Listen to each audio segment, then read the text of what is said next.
গরুর মাংসের রেসিপিটা এইভাবে বানিয়ে দেখুন, দারুণ টেস্ট হয়। আর বানানোটাও একদম ইজি।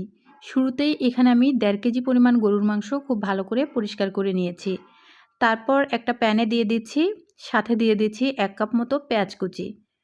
সাথে দিয়ে দিচ্ছি আদা বাটা 1.5 টেবিল চামচ, রসুন বাটা দিয়ে দিচ্ছি 1.5 টেবিল চামচ। তারপর আমি এখানে দিয়ে দিচ্ছি শুকনা মরিচ তেলে ভেজে বেটে নিয়েছি। সেটা আমি 2 থেকে 3 টেবিল চামচ দিয়েছি। ঝালটা বরাবরই আমার একটু বেশি পছন্দ। আর গরুর মাংস একটু ঝাল, ঝাল হলে আমার কাছে ভালো লাগে। যাই হোক, তারপর এখানে লবণ স্বাদমতো দিয়ে দিচ্ছি। হলুদের গুঁড়া স্বাদমতো দিয়ে দিচ্ছি। তারপর এখানে আমি দিয়ে দিচ্ছি 1/4 কাপ সরিষার তেল। সরিষার তেলে না মাংসটা রান্না করলে কালারটা কিন্তু দারুণ হয়। আর এখানে আমি ধনিয়া ভেজে গুঁড়া করে দিয়েছি, জিরার গুঁড়া, ধনিয়ার গুঁড়া আর মিষ্টি যে জিরাটা থাকে সেইটাও। সবকিছু আমি ভেজে তারপর গুঁড়া করে দিয়েছি। অর্থাৎ আজকের মাংসটা কিন্তু সবকিছু একদম টাটকা মশলায় রান্না করব। এইভাবে মাংসটা রান্না করলে না বাটা মশলায় দারুণ একটা টেস্ট আসে মাংসতে। খুব ভালো লাগে খেতে। একবার হলেও ট্রাই করে দেখতে পারেন। তারপর খুব ভালো করে মাংসটাকে মেখে নিতে হবে। মাংসটা মেখে নেওয়ার পর আমি সাইডে 20 মিনিটের জন্য রেখে দিয়েছিলাম। 20 মিনিট পর মাংসটাকে আমি চুলায় বসিয়ে দিব।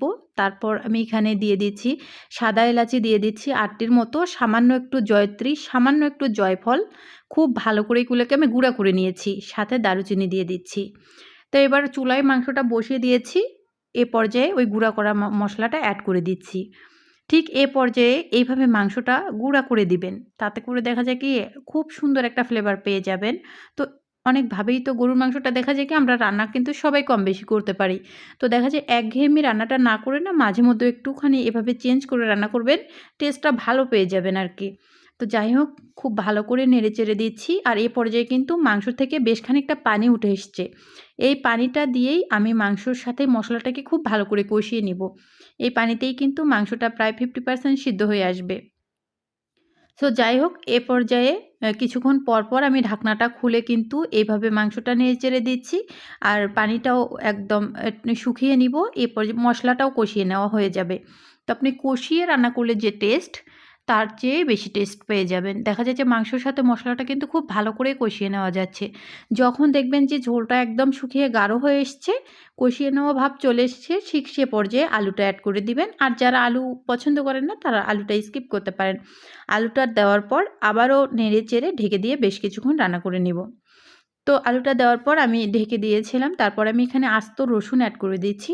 আমি মশলাতে আস্ত রসুনটা সবসময় দিয়ে থাকি। আপনারা চাইলে পছন্দ না হলে স্কিপ করতে পারেন। তো তারপর আবারও খুব ভালো করে নেড়ে-চেড়ে মিক্স করে নিচ্ছি। তো এই পর্যায়ে কিন্তু আমার মশলার সাথে মাংসটা কষিয়ে নেওয়া শেষ। আপনারা দেখতেই পাচ্ছেন। তারপর আমি এখানে গরম পানি অ্যাড করে দিচ্ছি। গরুর মাংসটা এভাবে মানে গরম পানি দিয়ে রান্না করে দেখবেন। তাড়াতাড়ি সিদ্ধ হয় আর খেতেও ভালো লাগে। তো আমি কিন্তু আজকের মাংস রান্নাটা যেহেতু বাটা মশলায় রান্না করব, আমি এটাকে ঝোল রাখবো। এজন্য আমি বেশি পরিমাণ পানি দিয়েছি। বেশ কিছুক্ষণ পর ঢাকনাটা খুলে মাংসটা সিদ্ধ হওয়া শেষ। রান্নাটা কমপ্লিট। ভালো লাগলে লাইক, কমেন্ট, শেয়ার। আল্লাহ।